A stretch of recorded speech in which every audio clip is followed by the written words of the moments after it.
The first time Emma heard it, she convinced herself it was the wind. London flats were notorious for their peculiar acoustics after all.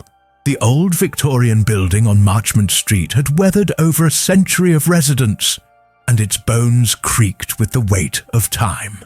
Every gust that swept through the narrow streets seemed to find its way into the walls, creating an orchestra of whispers and sighs that accompanied her through the long nights. But wind didn't breathe with such deliberate rhythm.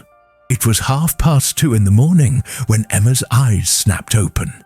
The darkness in her bedroom was absolute, the kind of black that pressed against your eyelids even when they were open. She'd forgotten to leave the bathroom light on again, a habit she'd developed after moving in 6 months ago. Living alone for the first time at 28 felt like both liberation and exposure, a constant oscillation between freedom and vulnerability. The sound came again, a soft inhale, followed by a measured exhale. It emanated from the closet door, which stood slightly ajar, revealing nothing but a slice of deeper shadow within. Emma's heart hammered against her ribs.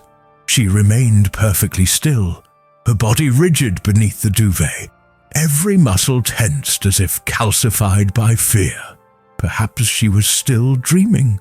That had to be it. She'd been working 70-hour weeks at the advertising firm, barely sleeping, surviving on coffee and deadline-induced adrenaline. Sleep deprivation could cause auditory hallucinations, couldn't it? She closed her eyes and counted to 10, willing herself back to sleep, back to the realm of normal dreams where the monsters had familiar faces and you woke up before the worst could happen. But the breathing continued, in and out, patient and steady, like someone waiting. Emma reached for her mobile on the bedside table, her fingers trembling as they found the cold glass screen. The sudden brightness made her squint, and for a moment she couldn't see anything beyond the white glare. When her eyes adjusted, she opened the torch function and aimed the beam at the closet. The door was more open than she remembered. She was certain she'd closed it before bed. Emma always closed it. The sight of that dark gap had bothered her since childhood. That irrational certainty that something might emerge from the shadows whilst she slept. The torch beam cut through the darkness, illuminating hanging clothes, the stack of shoeboxes on the floor, her winter coat pushed to the back. Nothing out of place, nothing breathing. The sound had stopped. Emma released a breath she hadn't realized she was holding. Just the wind, she told herself again. Or the heating pipes.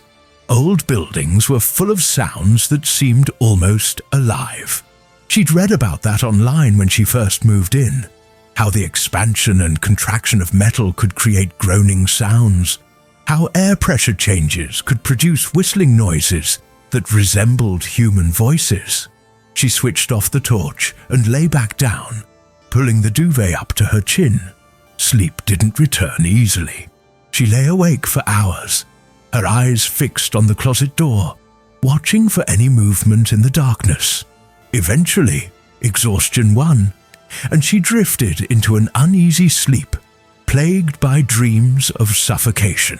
The next morning arrived with grey London drizzle and the blessed mundanity of routine. Emma went for her morning run through Russell Square, showered, dressed in her usual work uniform of black trousers and a crisp white blouse, and caught the tube to Canary Wharf. By the time she was sitting at her desk, the previous night felt like a half-remembered nightmare, something her sleep-deprived mind had conjured from nothing. Her colleague James leaned over the partition between their desks. "You look knackered," he observed with his typical lack of tact. "Didn't sleep well," Emma admitted, not looking up from her computer screen. "Bad dreams?" "Something like that." James lingered, clearly wanting to chat, but Emma's phone buzzed with a message from her creative director, and he retreated back to his own desk. She spent the day in back-to-back meetings, pitching campaign concepts, reviewing designs, and drinking far too much mediocre coffee. The fluorescent lights and constant noise of the office created a barrier between her and the memory of that breathing sound, making it seem even more impossible in the harsh light of day. But when she returned home that evening, climbing the 3 flights of stairs to her flat with takeaway Thai food in hand, the unease returned. The building was quiet. It was always quiet, really. She rarely saw her neighbours. Mrs. Patterson on the ground floor was nearly deaf, and the young couple on the second floor worked nights. Emma sometimes went days without hearing another human voice within these walls. She ate dinner whilst watching a true crime documentary, a guilty pleasure she'd developed recently. There was something perversely comforting about other people's tragedies. Evidence that her own life, despite its loneliness, was relatively safe and normal. The program detailed a case from the 1970s. A woman who'd reported hearing sounds in her attic for weeks before discovering someone had been living there, watching her through gaps in the ceiling. Emma switched it off. She prepared for bed with extra care that night, making sure the closet door was firmly closed, even going so far as to wedge a book against it. Then she felt ridiculous and removed the book, because what was she expecting? Some intruder who could pass through walls but was thwarted by a paperback copy of Normal People. She fell asleep with the bathroom light on, its glow creating a reassuring amber line beneath the bedroom door. The breathing woke her at 3:17 a.m. This time it was louder, more insistent, and it was definitely coming from inside the closet. Emma lay frozen, her eyes wide, staring at the door. It was still closed. She could see that much in the dim light filtering in from the bathroom. But the sound was unmistakable. Someone or something was breathing in there, separated from her by nothing but a thin wooden door. Her first instinct was to call the police, but what would she say? That she heard breathing? They'd think she was mad or wasting their time. She needed to be certain. She needed to look. Emma switched on the bedside lamp, flooding the room with light. The breathing didn't stop. If anything, it seemed to grow slightly faster, as if whatever was making the sound knew it had been heard, knew it was about to be discovered. She threw back the duvet and stood, her legs unsteady. 3 steps to the closet door. That's all it would take.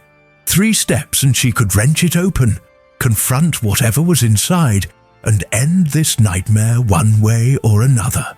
1 step. The breathing continued. 2 steps. Her hand outstretched, fingers trembling. 3 steps. She grasped the doorknob, cool metal against her palm.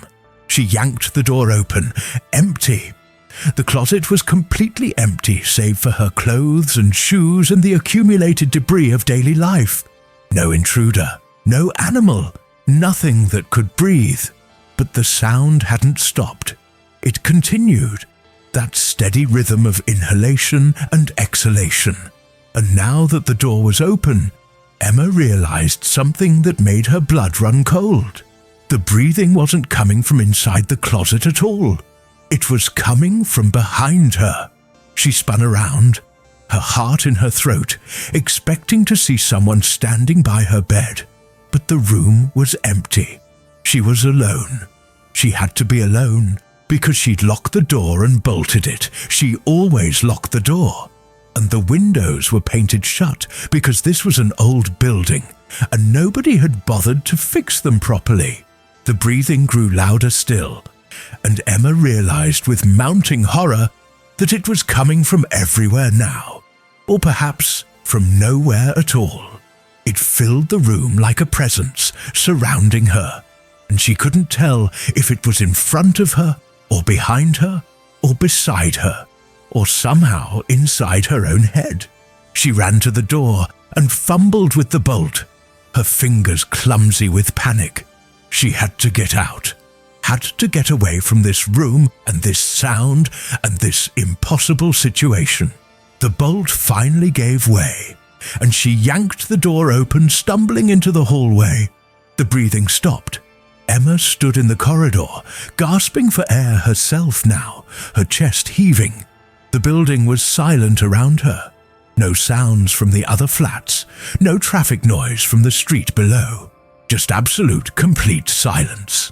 She waited there for 5 minutes, 10 minutes listening. Nothing. Eventually she crept back into her bedroom, leaving the door wide open and every light in the flat switched on. She didn't sleep the rest of the night. Instead, she sat on her bed with her laptop, searching for explanations.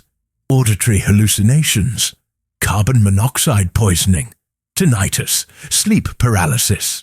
She convinced herself it had to be one of these things, something medical and explainable and treatable. When dawn finally broke, Emma was exhausted and jittery from too much caffeine. She called in sick to work, then phoned her GP and was told the earliest appointment was in 2 weeks. She made the appointment, then called a private clinic and paid an extortionate amount for a same-day consultation. The doctor was kind but ultimately unhelpful. Her blood pressure was elevated, but that was hardly surprising given her stress levels. He ordered some blood tests and recommended she see a therapist. Stress could manifest in surprising ways, he explained gently. The mind was capable of producing remarkably convincing experiences when under sufficient pressure. Emma wanted to believe him. She desperately wanted there to be a simple explanation, something that could be fixed with a prescription or a few counseling sessions. She spent that day cleaning her flat, opening every cupboard and drawer, checking every corner, as if she might find evidence of her own madness hidden in the clutter. That night, she almost checked into a hotel. She stood on the pavement outside her building with her overnight bag, looking up at the lit windows of her flat on the 3rd floor. But what was the point? If the breathing was in her head, it would follow her anywhere. She had to face this, had to prove to herself that she wasn't losing her mind. She went back inside. The flat felt different somehow. Emma couldn't pinpoint exactly what had changed, but there was a quality to the air, a weight to the silence that hadn't been there before. She checked the locks on the windows and the door 3 times each, then positioned her mobile phone on the bedside table with emergency services already typed into the keypad, her finger hovering over the call button. She didn't turn off any of the lights. Every lamp, every ceiling fixture blazed, banishing shadows from every corner. If something was in here with her, she would see it. The breathing started at midnight. Emma heard it the moment it began, even though she'd been half asleep. Her eyes snapped open, and there it was, that rhythmic sound, in and out, in and out. But this time, it was different. This time, it was accompanied by something else. Footsteps. Slow, deliberate footsteps moving across the carpet. Not in the closet, not in the hallway. Right there in the bedroom with her. Emma couldn't move. Terror had transformed her limbs into lead, her voice into silence. She could only lie there, eyes wide, watching as absolutely nothing visible moved through her room. The footsteps crossed from the closet towards the bed, each soft impact sending vibrations through the floor that she could feel through the mattress. They stopped beside the bed, right beside her, close enough that if someone was actually standing there, she could have reached out and touched them. The breathing was so loud now, it seemed to fill her skull. In and out, in and out. She could feel it, feel the displacement of air, feel the warmth of exhaled breath against her face. "Please," she whispered, her voice barely audible. "Please, whoever you are, whatever you are, just leave me alone." The breathing stopped. The sudden silence was somehow worse than the sound. Emma lay perfectly still, afraid to move, afraid to breathe herself, lest she disturb whatever was sharing this space with her. Minutes passed, or perhaps hours. Time had lost all meaning in this suspended moment of terror. Then she felt it. The mattress shifted beside her, depressing, as if someone had sat down on the edge of the bed. That broke the paralysis. Emma screamed and threw herself out of bed, scrambling across the floor towards the door. She didn't stop running until she was outside the building, standing on the pavement in her pajamas, sobbing and shaking in the cold night air. A taxi passed and she flagged it down, giving the driver her sister's address in Hampstead. She didn't care that it was 2 a.m. She didn't care that she hadn't spoken to Sophie in 3 months after their argument about their mother's estate. She just needed to be somewhere else, anywhere else, with another human being who could confirm that she was real and the world was real, and she hadn't completely lost her grip on sanity. Sophie answered the door in her dressing gown, her expression shifting from annoyance to concern when she saw Emma's state. "Christ, Em, what happened?" Emma couldn't speak. She just stood there shaking, tears streaming down her face, and Sophie pulled her inside and wrapped her in a hug. Over tea at the kitchen table, Emma tried to explain. It sounded mad even to her own ears. Breathing in the closet, invisible footsteps, the sensation of someone sitting on her bed. Sophie listened without interruption, her face carefully neutral. "You need to see someone," Sophie said finally. "A proper therapist, not just your GP. You think I'm having a breakdown. I think you've been under enormous stress. The divorce, the new job, moving into that flat alone. It's a lot, Em. Our brains do weird things when we're overwhelmed." Emma wanted to argue, wanted to insist that what she'd experienced was real, but doubt had already begun to creep in. Maybe Sophie was right. Maybe the doctor was right. Maybe she was simply cracking under pressure, and this was what that looked like. She stayed with Sophie for 3 days, sleeping on the sofa in the living room. The breathing didn't follow her. Neither did the footsteps. She slept through entire nights without waking once, and with each passing day, her flat on Marchmont Street seemed more like a distant nightmare than a real place she had to return to. But she couldn't live with Sophie forever. On the 4th day, fortified by daylight and Sophie's pragmatic presence, Emma returned to her flat. Sophie came with her, and together they searched every inch of the place. They found nothing unusual, no signs of an intruder, no structural issues that might cause strange sounds, no carbon monoxide detector going off. The flat was just a flat, empty and innocuous in the afternoon sun. "See?" Sophie said, though her voice lacked complete conviction. "Everything's fine. It's just a flat." Emma wanted to believe her. She really did. That night, Sophie stayed over, camping out on the sofa bed in the living room. Emma slept in her bedroom with the door open, finding comfort in the knowledge that someone else was in the flat, someone who could verify what was real and what wasn't. She slept soundly until 4 a.m. when Sophie shook her awake. "Emma," her sister whispered urgently. "Emma, wake up!" Emma sat up, confused and disoriented. Sophie's face was pale in the darkness, her eyes wide with something that looked like fear. "I heard it," Sophie said. "The breathing. I heard it coming from your room." Emma's blood ran cold. "You heard it?" Sophie nodded, her hands trembling. "I thought I was dreaming at first, but then I got up to use the loo and I heard it coming from in here. Emma, there's something wrong with this place."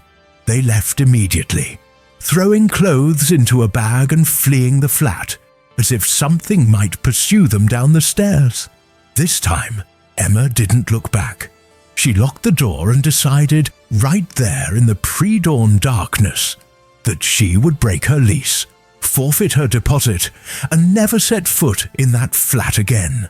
But moving flats in London wasn't something that could happen overnight. Emma spent the next 2 weeks sleeping on Sophie's sofa whilst she searched for a new place, fielded calls from her frustrated landlord, and tried to maintain some semblance of normalcy at work. She saw the therapist the doctor had recommended, a middle-aged woman named Dr. Harrison, who specialized in trauma and stress disorders. Shared delusions are more common than you might think, Dr. Harrison explained during their second session. When we're in a heightened state of anxiety, we can become susceptible to suggestion.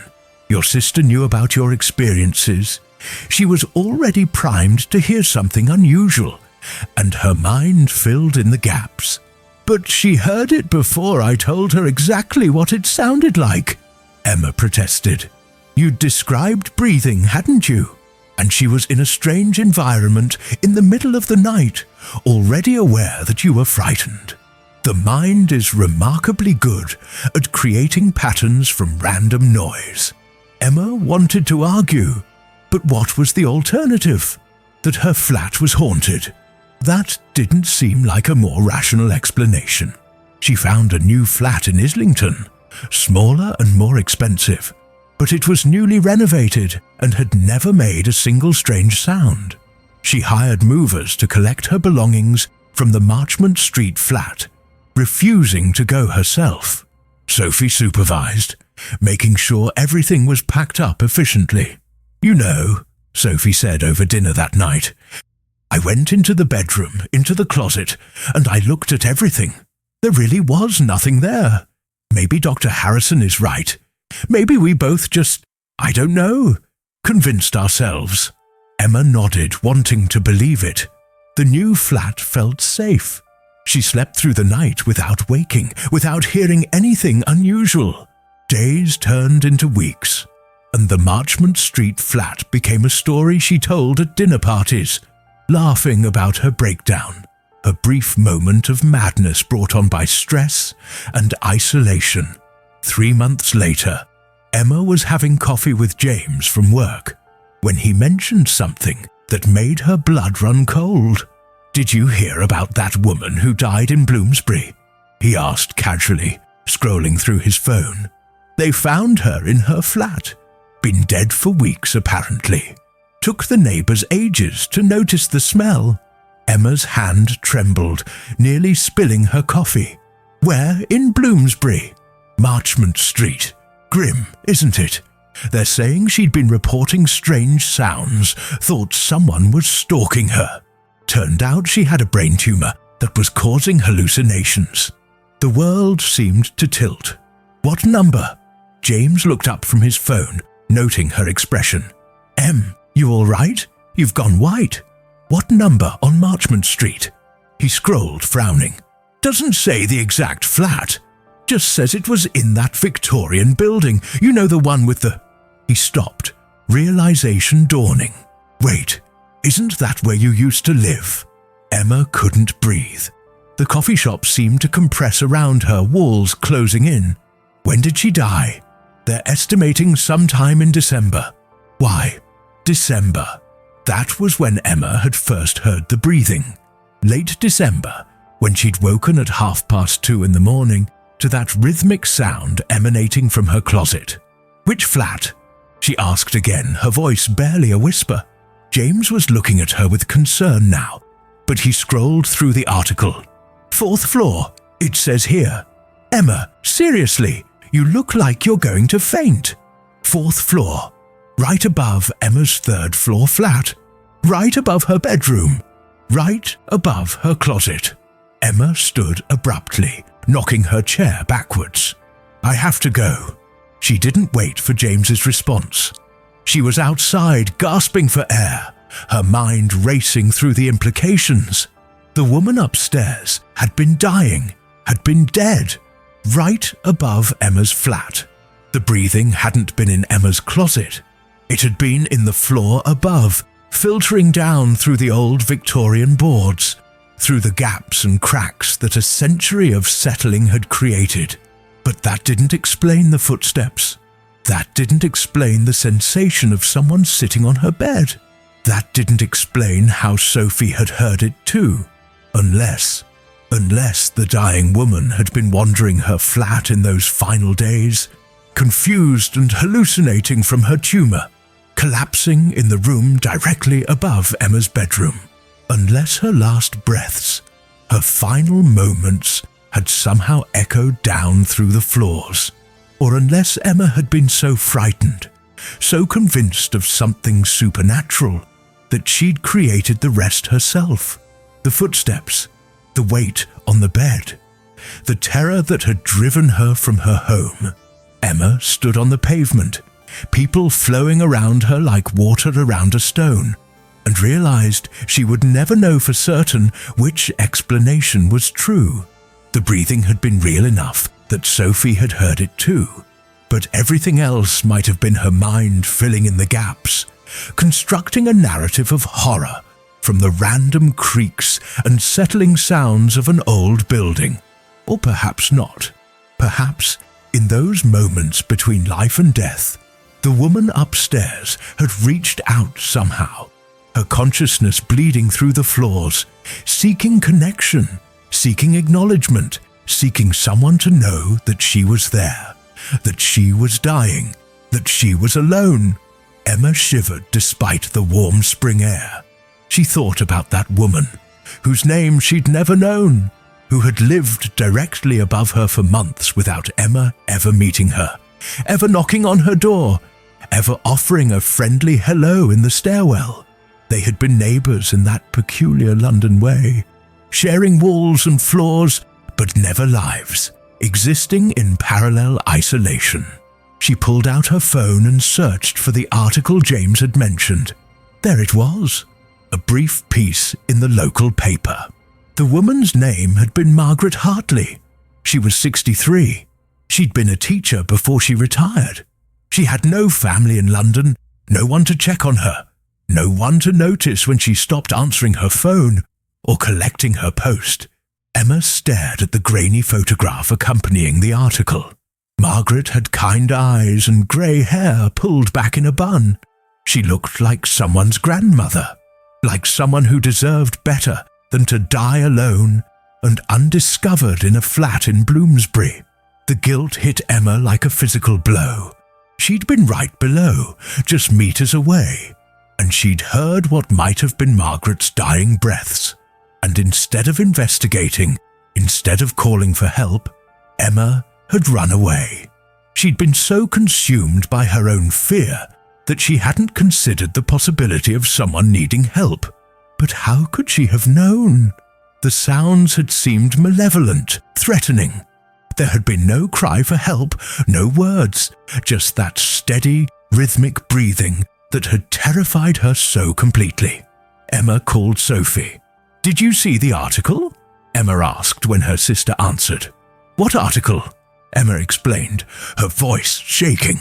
Sophie was quiet for a long moment. She said finally, "there was no way you could have known. How were you supposed to know? I heard her dying, Sophie. I heard her, and I thought it was something coming to hurt me, and I ran away. You heard breathing through the floor. That's all. You didn't hear anyone calling for help. You had no reason to think anyone was in distress. This isn't your fault." But it felt like her fault. It felt like she'd failed somehow. Failed to be the kind of person who investigated strange sounds to see if someone needed help rather than assuming the worst and fleeing. That night, Emma lay awake in her new flat in Islington, staring at the ceiling, thinking about Margaret Hartley. She wondered what those final days had been like, whether Margaret had been frightened, whether she'd known she was dying, whether she'd hoped someone might find her in time. Emma thought about her own isolation, her lonely flat, her weeks of 70-hour work weeks that left no time for friendship or connection. She thought about how easily she might become Margaret Hartley, dying alone and undiscovered, just another lonely person in a city of millions. The next morning, Emma knocked on her new neighbour's door.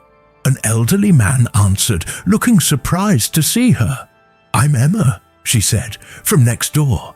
I just moved in, and I wanted to introduce myself." His name was Arthur, and he was delighted to have a new neighbour. He invited her in for tea, showed her photographs of his grandchildren, told her stories about the neighbourhood. When Emma left an hour later, she felt something shift inside her, some small warmth beginning to thaw the ice that had formed around her heart during those frightening weeks on Marchmont Street. She started saying hello to people in the lift at work. She accepted invitations for after-work drinks instead of begging off with excuses about deadlines. She called her mother, whom she'd been avoiding since the estate argument. She even started attending a book club that met monthly at a cafe in Angel.